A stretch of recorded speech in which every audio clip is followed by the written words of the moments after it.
মধু যখন আমরা সেল করতে গেছি তখন মানুষের মধ্যে অনেকগুলা মিসকনসেপশন আছে যে লাইক ভালো মধু আগুনে আগুন জ্বলে, তারপর মধু জমে না, তারপর মধুতে পিঁপড়া আসে, খাঁটি মধুতে ভেজাল হইলেও আসবে না, যে আমরা 40 বছর 45 বছর পর্যন্ত খুব একদম পুরাধরা ইনকাম করব, তারপর 40 45 বছর পর থেকে এটা খরচ করব কোথায়? ডাক্তারের কাছে গিয়ে ডায়াগনোসিস করে মেডিকেলের পিছনে। So this all are paid marketing. ঠিক আছে, আমি একজন রিসার্চারকে টাকা দিলাম, সেই রিসার্চার আমার টাকা দিয়ে আমার মন মতো করে রিসার্চ রিপোর্ট বানাই দিই, দিয়ে আবার আমি সেই রিসার্চ রিপোর্টকে গণহারে প্রমোট করি। সো তখন আমাদের এই হচ্ছে কি, তাহলে শুধু ই কমার্স দিয়ে হবে, তাহলে আমরা আমাদের যে এরিয়া ওয়াইজ ওয়্যার হাউস গুলো করবো সেগুলাকে ওয়্যার হাউস প্লাস আউটলেট, যাতে করে এইখান থেকে লোকজন এসে আমাদের অনলাইন অর্ডার গুলো এখান থেকে ডেলিভারি হবে, প্লাস ফিজিক্যালি এসে তাদের প্রোডাক্ট দেখে টেস্ট করে নিতে পারে। আমরা আরো যখন ডিক ডাউন করলাম তখন আমাদের কাছে একটা সময় এসে মনে হলো যে like why don't we approach our customers.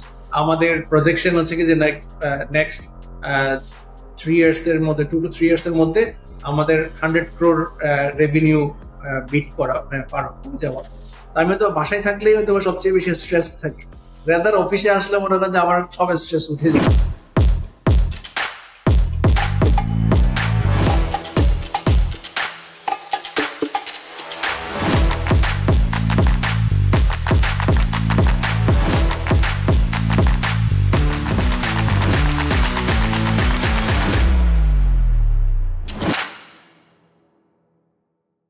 স্বাগতম সবাইকে, আমি নাফি আর আমার সাথে আছেন রাবি। আজকে আমাদের সাথে রয়েছেন এমন একজন অসাধারণ উদ্যোক্তা যিনি খাসফুডের মাধ্যমে বাংলাদেশের ফুড বিজনেসে এক নতুন মাত্রা এনে দিয়েছেন। তারা খাবারের ভেজাল মুক্তি আর সেফটি নিশ্চিত করার জন্য কাজ করছেন। আমরা শুনবো কিভাবে তিনি এই যাত্রা শুরু করলেন, কোন চ্যালেঞ্জগুলো পার হলেন, আর কিভাবে ফুড সেফটি নিশ্চিত করে তারা এগিয়ে যাচ্ছেন। So welcome Habibul Mustafa Arman, co-founder and managing director of Khasfood, in our podcast. Thank you for inviting me. Thank you for your initiative as well, and I am very glad to be a part of this initiative. So আমাদের প্রথম point ছিল যে overall জার্নিটা নিয়ে। So starting journey, যে অনলাইনে আপনাদের presence প্রথমে শুরু হয়, তারপরে এখন ডেফিনেটলি বাংলাদেশের মোটামুটি সবগুলো বড় সিটিতেই আপনাদের পরিচয় আছে বড় ব্র্যান্ড হিসাবে। তো এই ছোট থেকে বড় হওয়া এই জার্নিটা কেমন ছিল, এইটা যদি সংক্ষেপে আমাদের লিসনারদের সাথে একটু শেয়ার করতেন। ওকে, আমরা তো আমাদের ছাত্র জীবন শেষ করার পরেই বলতে পারেন খুব বেশি সময় আসলে আমরা যে প্রফেশনাল লাইফে কাটিয়েছি এরকম না, জাস্ট আফটার ইনিশিয়ালি যেহেতু আমরা ছাত্র অবস্থার পরপরই শুরু করছি, সো সেই অর্থে যে আসলে খুব বড় অঙ্কের ক্যাপিটাল বা সেই অর্থে অনেক বড় পুঁজি নিয়ে আসলে আমাদের যাত্রা শুরু হয় না। তো যখন শুরু করা তখন আমাদের একটা চিন্তা ছিল যে এই স্বল্প পুঁজিতে এবং স্বল্প এফোর্টে কিভাবে করে লার্জার ইম্প্যাক্ট ক্রিয়েট করা যায়। কারণ আমাদের যে বা যারা আমাদের কম্পিটিটর, যেমন ধরেন আমি এখানে জাস্ট একটু অ্যাড আপ করি, যেমন আমাদের মতো যে বা যারা সেফ ফুড নিয়ে কাজ করে বা সেফ ফুড নিয়ে কাজ করতে চায় তাদেরকে আমরা এজ এ কোলাবোরেটর হিসেবে দেখি, যারা আসলে এই ইন্ডাস্ট্রিকে অ্যাওয়ারনেস করতে এবং গ্রো করতে হেল্প করছে। বাট আমরা রেদার যারা কম্পিটিটর হিসেবে ভাবি হচ্ছে কি তাদেরকে, যাদেরকে আমরা বলতেছি কন্টামিনেটেড ফুড দিচ্ছে, যাদেরকে বলছে আমরা ভেজাল দিচ্ছে, যাদেরকে বলছে আমরা ট্রেডিশনাল সে সকল সকল যে প্রবলেমেটিক প্রোডাক্ট কনজিউমারদেরকে অফার করতেছে তাদেরকে। সো কনসিডারিং আওয়ার মানে financial capacity, our strength, our muscle power and everything, এই সকল প্লেয়াররা তো আসলে অনেক জায়ান্ট এবং তারা অনেক লার্জ স্কেলে অপারেট করে। সেই জন্য শুরুতে আমাদের এই কনসার্নটা ছিল যে কিভাবে করে অল্প পুঁজি দিয়ে এবং অল্প এফোর্টে লার্জার ইম্প্যাক্ট ক্রিয়েট করা যায়। সো ব্যাক দেন আমরা তখন তো আসলে একটু সোশ্যাল মিডিয়ার যুগ, তখন আসলে ইন্টারনেটের যুগ। সো খুব সহজভাবে যদি আপনি সোশ্যাল মিডিয়ার থ্রুতে খুব সহজেই অনেক বেশি মানুষের কাছে পৌঁছাতে পারেন এবং অনেক বেশি মানুষের কাছে আপনার মেসেজটা পৌঁছাতে পারেন এবং আপনার প্রোডাক্টের যে ভালো দিকগুলো তুলে ধরতে পারেন। তো সেই জায়গা থেকেই আমাদের শুরুটা অ্যাকচুয়ালি ফেসবুক থেকে, এবং ফেসবুকের থ্রুতেই আমরা আমাদের পরিচিত জনদের মধ্যে বিভিন্ন বন্ধু বান্ধব এন্ড ফ্রেন্ডস এন্ড ফ্যামিলির কাছে আমাদের প্রোডাক্টটা অফার করি। তাদের তাদের থ্রুতেই আমরা আমাদের প্রোডাক্টের ফিডব্যাকটা নেওয়ার চেষ্টা করি, আমাদের ফিজিবিলিটি স্টাডিটা বলতে পারেন এটা থ্রুতে। তো যখন আমরা ইনিশিয়াল লেভেলে তাদের কাছে প্রোডাক্টটা অফার করছি, তারা যখন প্রোডাক্টগুলো কনজিউম করে এটা ভালো ফিডব্যাক দিয়েছে আমাদেরকে, তখন গিয়ে আমরা আমাদের ওয়েবসাইট, আমাদের ফার্স্ট ওয়েবসাইট ডেভেলপ করি, ই কমার্সটা ডেভেলপ করি। সো এই ওভারঅল এই ফেসবুক থেকে শুরু করে আজকের এই জার্নিতে আমরা অনেকগুলো জায়গায় আমাদের সিদ্ধান্তগুলোকে পরিবর্তন করেছি, অনেকগুলা আমাদের যে টোটাল বিজনেস প্ল্যানের মধ্যে অনেকবার পিভটিং করেছি। So lots of dimension change. যেমন ধরেন আমরা ফেসবুক থেকে ধরেন প্রথম ই কমার্স ওয়েবসাইট হলো, ই কমার্স হিসেবে আবির্ভাব হলো। এট ওয়ান পয়েন্ট অফ টাইম আমাদের কাছে মনে হলো লাইক ধরেন আমরা তখন একটা সেন্ট্রালাইজড জায়গা থেকে ডেলিভারিটা করতাম। ধরেন আমাদের অপারেশন মেইনলি তখন focused on Dhaka city, capital of Dhaka. তো ওই জায়গা থেকে তখন আমরা ঢাকার একদম আপনার যদি ঢাকা সম্পর্কে আইডিয়া থাকে, ধরেন আমাদের তখন অফিস ছিল, ওয়্যার হাউজিং ছিল, আমরা মহাখালীতে ওয়্যার হাউজিং করছি। So Mohakhali Farmgate kind of হচ্ছে ঢাকা শহরের সেন্টারের মধ্যে। সো এখান থেকে আপনি যেদিকে যান আপনি ইকুয়াল রেডিয়াস পাবেন, সব দিকেই একই দূরত্ব। সো আমরা ওইভাবে করে সেন্টারে করে করা যাতে সব দিকেই আমরা স্বল্প সময়ে যেতে পারি। তো যখন এটা আমাদের অর্ডার নাম্বারটা স্কেল করলো, তখন আমাদের রিয়েলাইজেশন হলো যে লাইক একটা জায়গা থেকে পুরো ঢাকা শহর কভার করা যাবে না, তাহলে কি করতে হবে, আমাকে এরিয়া ওয়াইজ হাব করতে হবে। কারণ দেখা যাচ্ছে কি আমি একবার মহাখালী থেকে উত্তরা গিয়ে আবার উত্তরা থেকে ফেরত এসে আবার উত্তরা যাওয়া যায় না। তো দেখা যায় কি তাহলে আমার একটা রিসোর্স বলেন, টাইম বলেন এবং টাকা বলেন, হিউম্যান রিসোর্স থেকে আরম্ভ প্রত্যেকটা জিনিসই আসলে ইফেক্টিভ এবং ইফিশিয়েন্ট ইউটিলাইজেশন হয় না একটা জায়গা থেকে করতে থেকে। তখন আমরা এরিয়া ওয়াইজ হাব করার প্ল্যান করবো। এরিয়া ওয়াইজ হাব করতে গিয়ে তখন আমরা চিন্তা হলো যে লাইক বাংলাদেশ তো এখনো পুরোপুরি ই কমার্সের জন্য রেডি হয় নাই।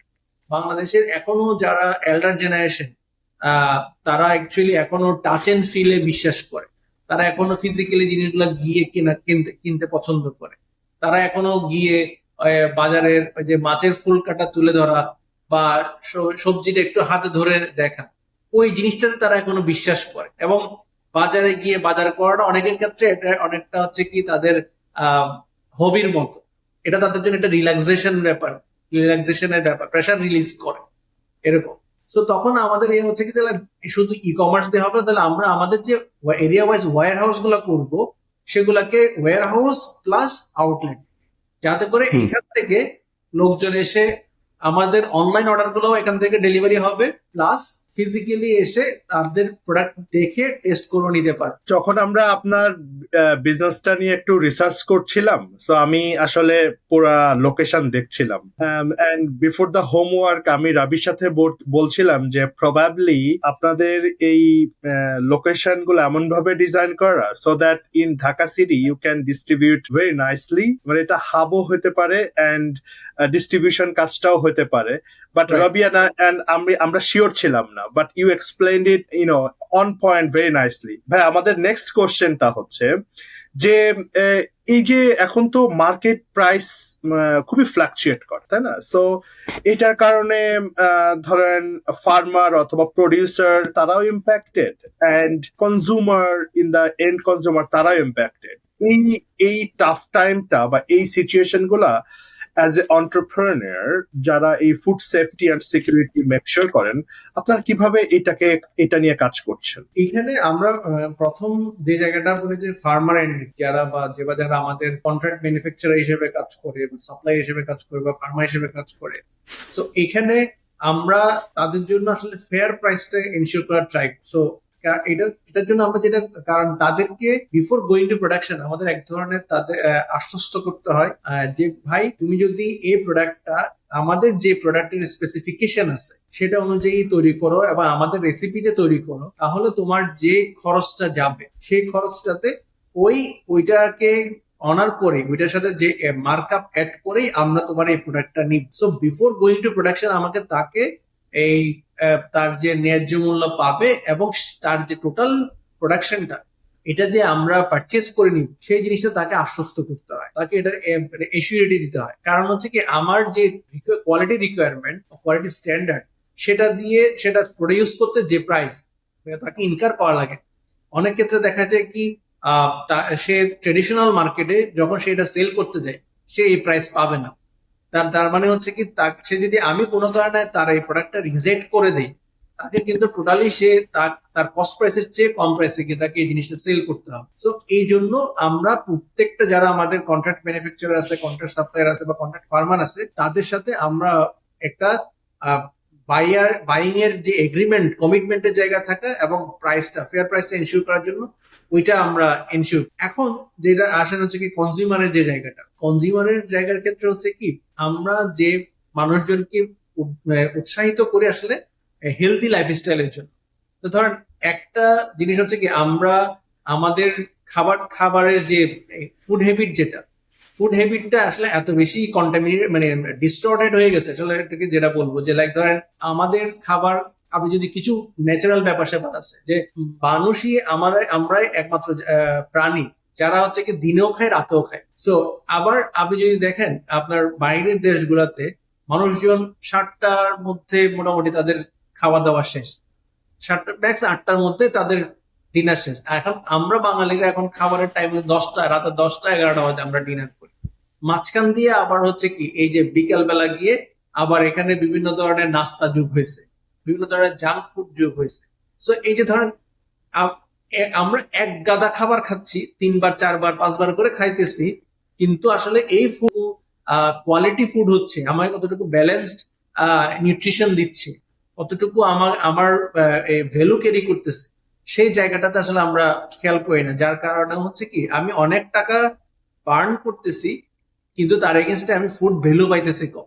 সেই জায়গাটাতে আমরা আমাদের কনসার্ন ভাই আমরা কম খাবো কিন্তু ভালো খাবো এবং কোয়ালিটি ফুড খাবো, যাতে আমি এখন সুস্থ থাকবো।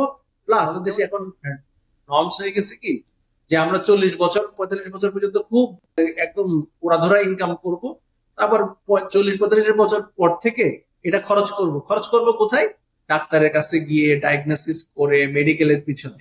ঠিক আছে, তার মানে আমরা বলছি কি যে এই টাকা জমাই ওই ফিউচারের পিছনে খরচ না করে আপনি এখনই ভালো মতো খান, হেলদি ফুড হ্যাবিট এবং হেলদি লাইফস্টাইল লিড করেন, তাহলে হচ্ছে কি আপনাকে ওই যে একটা এডিশনাল টাকা আপনাকে যে তখন বার্ন করতে হইতো সেটা বার্ন করা লাগবে না। সো আমরা ওইটারই অপরচুনিটি কস্ট বা ওইটারই সেভিংস হিসেবে আমরা আমাদের এই ফুড কস্টটাকে আমরা দেখাচ্ছি। রাইট, সো ওই রেলেভেন্ট পয়েন্ট, যে ফাস্ট ফুড বা সেফ ফুড, এই মুভমেন্ট পয়েন্ট অফ ভিউতে তো মোটামুটি এটা একটা পরিচিত মুভমেন্ট। ডেফিনেটলি কেউই হচ্ছে ভেজাল খেতে চায় না, বা কন্টামিনেটেড এটা সেটা মিশানো খাবার বা সঠিক সেফটি বা সিকিউরিটি মেনটেন না, এগুলো তো কেউই কনজিউম করতে চায় না। কিন্তু অ্যাটলিস্ট আমাদের পয়েন্ট অফ ভিউতে বা আমাদের আন্ডারস্ট্যান্ডিংয়ে আপনাদের প্রতিষ্ঠানই ব্যাপারটাকে ব্র্যান্ডিংয়ের মাধ্যমে মোটামুটি মানুষের কাছে পৌঁছে দিতে পেরেছে।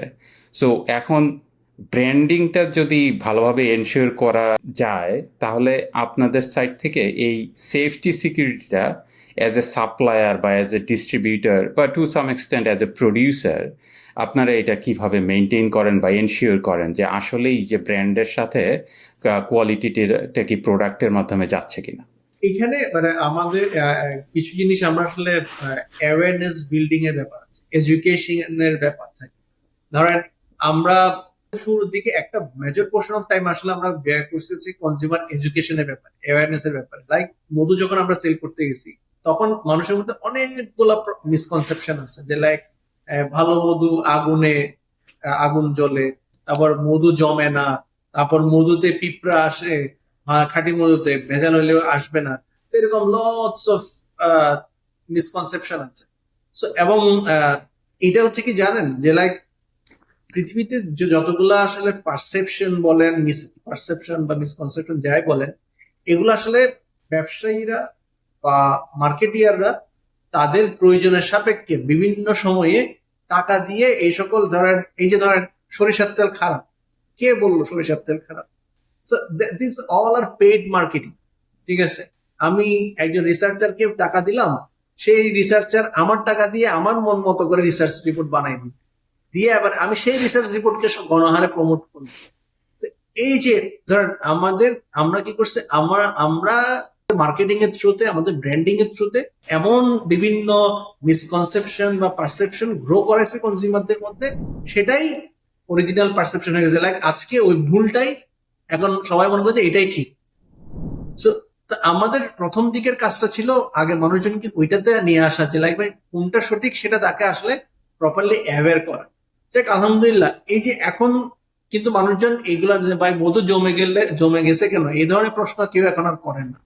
মধুতে কেন আগুন ধরে না, এই প্রশ্ন এখন তো এখন আর কেউ করে না, কারণ মানুষ এখন জানে যে আসলে হোয়াট ইজ দ্য রিয়েলিটি, যে ন্যাচারাল জিনিসের এই জিনিস হবে। একটা ফলো আপ কোশ্চেন আছে ভাই এখানে, সরি পজ করলাম, যে ভোক্তা অধিকার কেন্দ্রর ভিডিও দেখি ফেসবুকে, খুব ভিডিও দেখি, ওরা কখনো আপনাদেরকে অডিট করেছে? আচ্ছা, মানে ভোক্তা অধিকারের যে জিনিসটা সেটা হচ্ছে কি, ধরেন ওনারা তো আসলে সেই অর্থে খুব রিসোর্স আসলে অনেক বেশি লিমিটেড, ঠিক আছে। আচ্ছা, এবং ওকে, যে পরিমাণ ওনাদের আসলে জনবল দরকার, এবং যে পরিমাণ গবেষক দরকার, যে পরিমাণ পরীক্ষা নিরীক্ষা করার জন্য লোকজন দরকার, যে পরিমাণ ফুড ইন্সপেক্টর দরকার, সেই পরিমাণ রিসোর্স আসলে তাদের অপ্রতুল। আর বেসিক্যালি বাংলাদেশে এ ধরনের লিগাল সার্টিফিকেট দেওয়ার মতো একমাত্র অথরিটি হচ্ছে বিএসটিআই। বিএসটিআই ওকে, অন্য কেউ আসলে সেই অর্থে কোনো ধরনের সার্টিফিকেশনও করতে পারে না, কোনো ধরনের ভ্যালিডেশনও করতে পারে না। বাকি সবাই আপনাকে বিভিন্ন ধরনের গাইড করতে পারে, বিভিন্ন ধরনের ইন্সপেকশন করতে পারে, বাট কোনো ধরনের কোনো ডকুমেন্টেশন বা কোনো ধরনের কোনো ভ্যালিডেশন আপনাকে করতে পারে না। তো এটা গেল হচ্ছে কি ওই ভোক্তাধিকার বা ফুড সেফটি অ্যান্ড সিকিউরিটির যে ব্যাপার। প্রথমে ওই পারসেপশন গুলাকে, মিসকনসেপশন গুলাকে রিমুভ করার জন্য কাজ করা হয়। এবং এইখানে ধরেন আমরা যখন ভেজিটেবল নিয়ে কাজ করেন বলেন, বা ফ্রুটস নিয়ে কাজ করেন বলেন, সো এই প্রত্যেকটা জায়গাতেই আপনার বিভিন্ন ধরনের মিসকনসেপশনের জায়গাগুলোকে আগে রিমুভ করার ব্যাপার থাকে। তারপর গিয়ে হচ্ছে কি আমরা এই সেফ ফুড কিরকম হওয়া উচিত, ন্যাচারাল ফুড কিরকম হওয়া উচিত, সেই ব্যাপারে মানুষজনকে অ্যাওয়্যার করা। এবং এটার জন্য আমরা আমাদের টোটাল কোয়ালিটি জায়গাটাকে দুইটা ভাগে ভাগ করি। একটা হচ্ছে কোয়ালিটি এসিউরেন্সের জায়গা, আর একটা কোয়ালিটি চেকিং এর জায়গা বা কোয়ালিটি কন্ট্রোলিং এর জায়গা। কোয়ালিটি এসিউরেন্স যেটা করা হয় সেটা হচ্ছে আসলে ফার্মার এন্ডে বা সাপ্লায়ার এন্ডে বা ম্যানুফ্যাকচারার এন্ডে, যেখানে ওই প্রেমিসেস এর হাইজিনিটি, সেফটি, এবং ওখানে আমার টোটাল প্রোডাক্টের যে প্রোডাকশনের যে রেসিপি সবকিছু মেনটেন হচ্ছে কিনা, এটা আমরা এটার জন্য আমাদের একটা মেথোডোলজি থাকে হচ্ছে কি র্যান্ডম ভিজিটের যে ব্যাপারটা থাকে সেটাও থাকে, তারপর কমিউনিটি এন্ডোর্সমেন্টের ব্যাপার থাকে, তারপর অপিনিয়ন লিডারদের এন্ডোর্সমেন্টের ব্যাপার থাকে। এইটা যেমন থাকে, অন দ্য আদার হ্যান্ড যখন আমাদের কোয়ালিটি কন্ট্রোল টিমে আমাদের ফুড টেকনিশিয়ান আছে, ফুড নিউট্রিশনিস্ট আছে, তারপর কেমিস্ট আছে, তারা আবার যখন হচ্ছে প্রত্যেকটা প্রোডাক্টের জন্য আলাদা করে কোয়ালিটি কন্ট্রোলিং এর standard operating procedure SOP design করা আছে। সেই এসওপি ধরে আবার প্রত্যেকটা লট যখন আসে, প্রত্যেকটা লট সেই এসওপি অনুযায়ী চেকিং করা, ওইখানে যে প্যারামিটার গুলো থাকে সেই প্যারামিটার ধরে চেকিং করা হয়। এবং প্রত্যেকটা প্রোডাক্টের ইনিশিয়ালি যখন অনবোর্ডিং হয় তখন একটা স্যাম্পল রিটেনশন করা হয়, সেই স্যাম্পল রিটেনশনের সাথে ক্রস চেক করা, তারপর হচ্ছে কি এবং ওই প্রোডাক্টটাকে র্যান্ডম স্যাম্পলিং করা। এই জিনিসগুলো, এই দুইটা লেয়ারের মাধ্যমে আমরা overall quality checking and quality controlling এর কাজটা করি, যাতে করে ভেরি ইন্টারেস্টিং। প্যারামিটার অনুযায়ী, যাতে স্ট্যান্ডার্ড অনুযায়ী প্রত্যেকটা ব্যাচে প্রোডাক্টের কোয়ালিটি ঠিক থাকে। ডেফিনেটলি খুবই ইন্টারেস্টিং প্রসেস, এবং অ্যাটলিস্ট আমাদের এক্সপেকটেশন ওরকমই ছিল যে এই রকমের রিগোরাস প্রসেস যদি মেনটেন না করা হয় তাহলে ডেফিনেটলি ফুড সেফটিটা এনশিওর করা যায় না, যখন হচ্ছে লেগে ম্যাক্সিমাম ফুডই হচ্ছে হয়তো পেরিশেবল থাকে। সো মেটিকুলাসলি ডিজাইন্ড ওয়েতে এই জিনিসটা হ্যান্ডেল করতে হয়। সো এখন একটু মানে আমাদের যেহেতু প্রফেশনাল ট্রেনিং ফাইন্যান্সে, সো ফাইন্যান্স নিয়ে একটু কথা বলি, যে ওভারঅল কোম্পানির ফাইন্যান্সিয়াল কন্ডিশন বা ফাইন্যান্সিয়াল ফোরকাস্ট বা ওভারঅল ক্যাপিটাল রেইজিং এফোর্ট কেমন ছিল গত কয়েক বছরে, বা ভবিষ্যতে ওই ব্যাপারে প্ল্যান কি, সো এইটার একটা যদি ছোট করে আপনি বলতেন। আমাদের বিজনেসটাকে আসলে কয়েকটা সেগমেন্টে আসলে ভাগ করা যায়। একটা তো ধরেন ইকুইটি ইনভেস্টমেন্ট, সো আর একটা হচ্ছে কি প্রজেক্ট ইনভেস্টমেন্ট। সো এবং আবার এই প্রজেক্ট ইনভেস্টমেন্টের মধ্যেও আমরা একটু ডাইভার্সিফিকেশন নিয়ে আসছি, বিশেষ করে আমাদের আউটলেটটাকে স্কেলেবল করার জন্য। যেমন আপনার ইকুইটি ইনভেস্টমেন্ট প্রিভিয়াস ইয়ারগুলোতে আমাদের কোম্পানি যখন ওভার দ্য ইয়ার গ্রো করছে সোফার আমরা প্রায় অ্যারাউন্ড 8 crore টাকা মতো আমরা ইকুইটিতে ইনভেস্ট করেছি, ইকুইটিতে রেজ করেছি। সো এবং এর বাহিরে আপনার প্রজেক্ট ইনভেস্টমেন্ট যেগুলো আছে, প্রজেক্ট ইনভেস্টমেন্টে আমরা বিভিন্ন প্রজেক্ট ধরে ধরে শরিয়া বেসড ফাইন্যান্সিং, আমাদের যে কনজিউমাররা আছে, আমাদের ফ্রেন্ডস এন্ড ফ্যামিলি আছে, তাদের থেকে আমরা এরকম শরিয়া বেসড প্রজেক্ট ফাইন্যান্সিং করেছি, যেখানেও আবার এনাদার 5 crore এর ইনভেস্টমেন্ট রেজ করেছি। So which are short term financing, কোনোটা হয়তো বা 1 বছর মেয়াদি, কোনোটা 3 বছর মেয়াদি, জাস্ট প্রজেক্ট বেসড। ওই প্রজেক্টের যেটা প্রফিট আসে সেই প্রফিটটাই আমরা লাভ লোকসানটা আমাদের ইনভেস্টরদের সাথে শেয়ার করি। আর থার্ডলি আর একটা মডেলিটি আমরা আমাদের আউটলেট গুলাকে স্কেলেবল করার জন্য রেস করেছি, সেটা হচ্ছে কি যে আমাদের ফ্রাঞ্চাইজ মডেল। সো আমরা যখন ইনিশিয়ালি আমাদের আউটলেট গুলাকে রেডি করছিলাম, so mostly invested by our own মানি।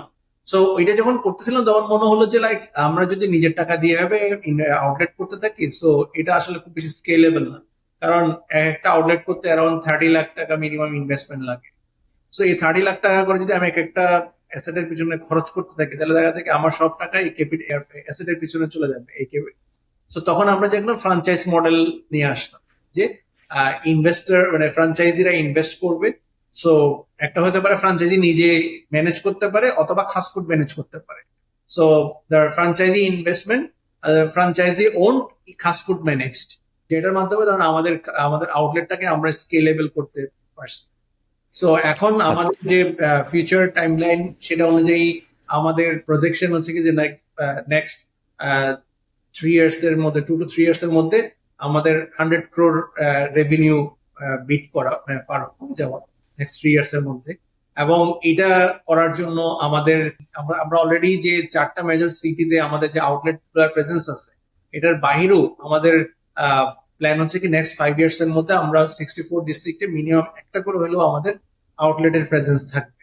এবং আচ্ছা, ফ্রম দ্যাট আমরা এই ক্যাপিটাল রেজিং এর জায়গা থেকে ধরেন এই নেক্সট 1 year এর মধ্যে আমাদের ইকুইটি রেজিং এর প্ল্যান হচ্ছে কি অ্যারাউন্ড 8 crore টাকা এন্ড এনাদার 10 crore টাকা হয়তো আমাদের পরবর্তী বছরের রেজ করার প্ল্যান।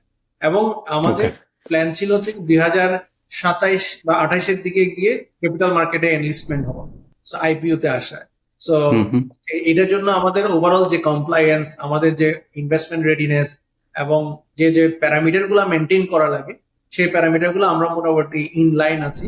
সো আমরা আশা করতেছি 2027-এর শেষের দিকে বা 28-এর শুরুতে আমরা আইপিও তে আসতে পারবো। So that would be a good exit point for our investors. Right, হ্যাঁ, ডেফিনেটলি খুবই এক্সাইটিং। সো আইপিও ডেফিনেটলি এটা তো একটা লিকুইডিটি অফার করছে এক্সিস্টিং ইকুইটি ইনভেস্টরদের, যেভাবে আপনি অ্যাড্রেস করলেন।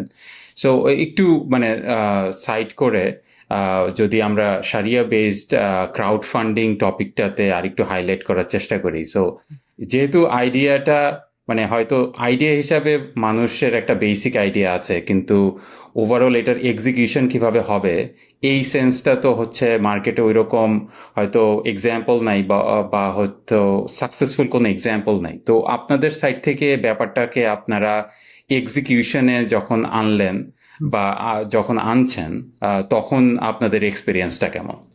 হ্যাঁ, আলহামদুলিল্লাহ, সো ফার সো গুড। যেমন আমরা 2018 সালে প্রথম শরিয়া বেসড প্রজেক্ট ফাইন্যান্সিংটা শুরু করি। সো এটা মানে বেসিক্যালি আমাদের ছিল হচ্ছে কি, যেহেতু আমরা ইন্টারেস্ট বেসড কোনো ফাইন্যান্সিং এ যাব না, সো আমরা সবাই যেহেতু ফিলোসফিক্যালি এন্ড আইডিওলজিক্যালি এটাতে অ্যালাইন ছিলাম, সো যে কারণে আমরা তাহলে আমাদের একটা অল্টারনেটিভ ফাইন্যান্সিং মেথোডলজি লাগে। সো অল্টারনেটিভ ফাইন্যান্সিং মেথোডলজির জন্য আমরা যেটা করলাম যে আমাদেরকে তাহলে শরিয়া বেসড ফাইন্যান্সিং এ আগাতে হবে। তাহলে এখন এটার জন্য কিভাবে করা যায়? সো সবচেয়ে বেস্ট অপশন কি হইতে পারে? একটা তো হচ্ছে আমাদের ফ্রেন্ডস এন্ড ফ্যামিলি, যাদের ছোট থেকে আমরা রেস করতে পারি।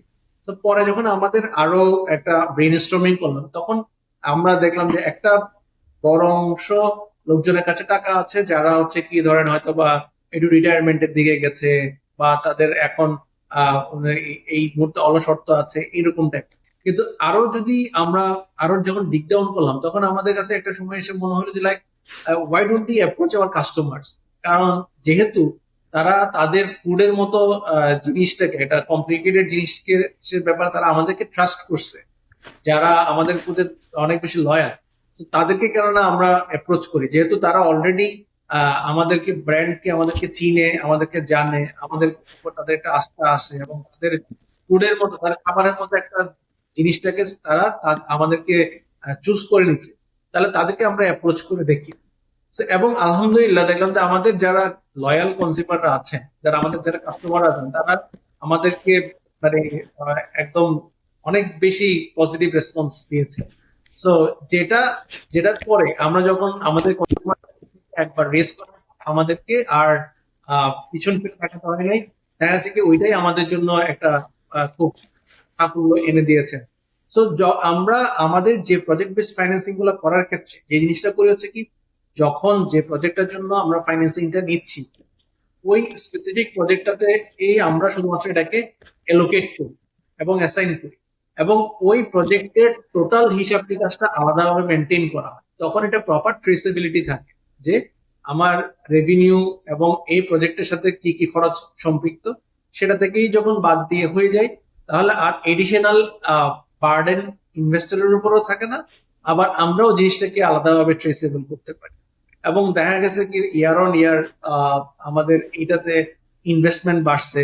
দেখা যাচ্ছে যে এক্সিস্টিং ইনভেস্টররা যখন তারা রাইট টাইমে প্রফিট পাচ্ছে, ইনভেস্টমেন্ট রিটার্ন পাচ্ছে, তখন তারা নিজেরাও যেমন তাদের ইনভেস্টমেন্টের অ্যামাউন্টটাকে বাড়াইছে, প্লাস তাদের ফ্রেন্ডস এন্ড ফ্যামিলিদেরকেও এটা শেয়ার করছে। দেন সেখান থেকে আমরা এই ওয়ার্ড অফ মাউথের মাধ্যমে আরো নতুন নতুন ইনভেস্টর আমরা পেয়েছি। ফ্যান্টাস্টিক। এটা যা দেখলাম যে ফাইন্যান্সের স্টুডেন্ট হিসাবে যে ট্রেনিং পেয়েছেন, তার প্রপার এক্সিকিউশন, মানে পুরা একটা ফার্মের মতো inside of the firm to differentiate আর to give your business more attention financially. You guys did great job. মানে it's a wonderful move. So আমরা অলমোস্ট শেষের দিকে। Business is a very challenging thing, and I can see যে আপনারা click and mortar both অ্যাপ্রোচে business করছেন। So আমি একটু আউটসাইড অফ দ্য বিজনেস এর কথা বলবো, যে এই যে different challenging moment, political, economic situation, factors of productions. There are lots of challenges is there. But apni, how you handle this stress? What are the tools, or what are the mindset?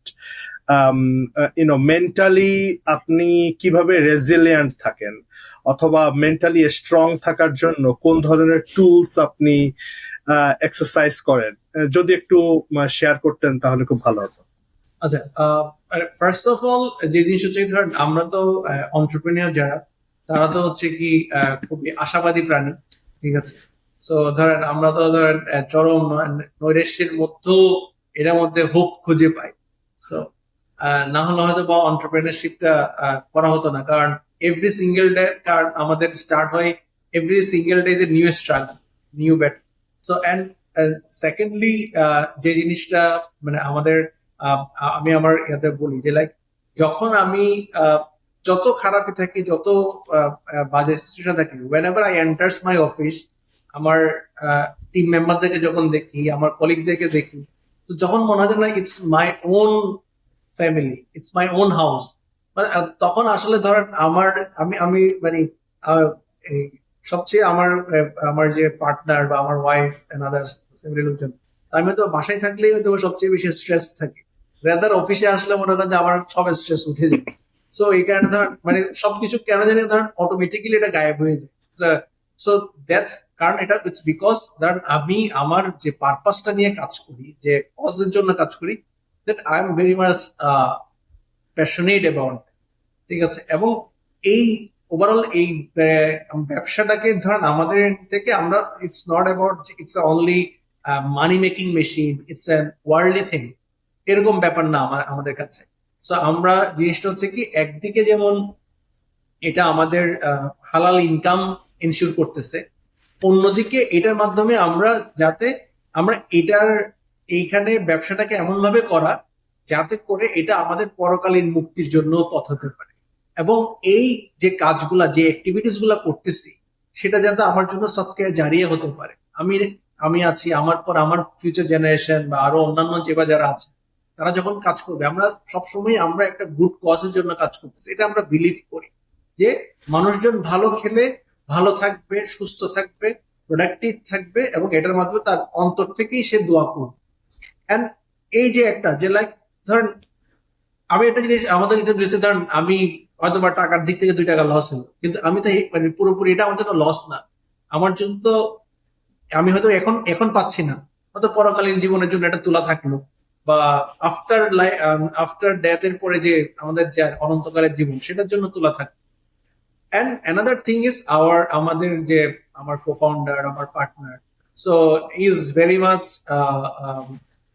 Supportive actually. ধরেন আমরা share করতে পারি যে like অনেকটা যে ধরেন আমার সুখ দুঃখ কষ্ট সেটা হয়তো বা তার সাথে আমি শেয়ার করি, আবার সে আমার সাথে শেয়ার করে। So, এটার মাধ্যমে দেখা যায় কি আমাদের যে প্রাত্যহিক যে প্রবলেম গুলা সেগুলাকে আমরা মানে ওভারকাম করার খুব সহজ হয় যখন আপনার শেয়ারিং করার জন্য কেউ একজন থাকে, যে দেয়ার ইজ সামওয়ান যার সাথে কি আপনি আপনার মনের দুঃখটা বলতে পারবেন, কষ্টটা বলতে পারবেন।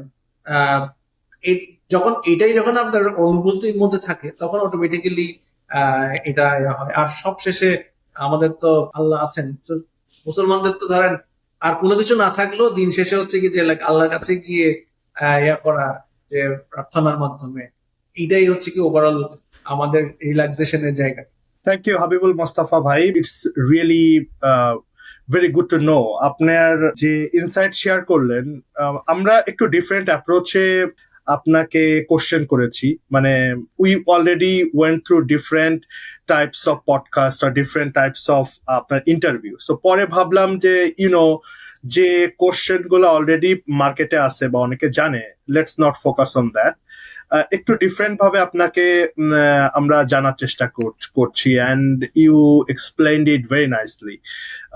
হোপফুলি আমাদের লিসনাররা ইউনো ইন্সপায়ার্ড হবে এটা শুনে। Thank you very much for your time. Thank you too for inviting me and for listening so much carefully with attention. আপনাদের শ্রোতে আপনাদের যারা অডিয়েন্স আছে তাদেরকেও অনেক শুকরিয়া এবং ধন্যবাদ যে আমাদের কে দেখার জন্য, আমাদের কথা শোনার জন্য। এবং সবার প্রতি আমার একটা প্রত্যাশা বা আহ্বান থাকবে যে আমরা নিজেদের স্বার্থে এবং নিজেদের ভবিষ্যৎ প্রজন্মের স্বার্থে স্বাস্থ্যকর খাদ্যাভ্যাস এবং স্বাস্থ্যকর জীবন ব্যবস্থা মেনটেন করি, তাতে হচ্ছে কি আমরা নিজেরা সুস্থ থাকবো এবং নিজেদের পরিবারের সবাই। কারণ এটা হচ্ছে কি খাবার হচ্ছে কি এমন একটা জিনিস, it's not about physical, not only physical, এটা ফিজিক্যালের পাশাপাশি আমাদের যে মানসিক এবং আর্থিক, ইভেন আমাদের যে আধ্যাত্মিক ওভারঅল টোটাল জায়গাটাতে আসলে ইমপ্রুভমেন্টে হেল্প করে।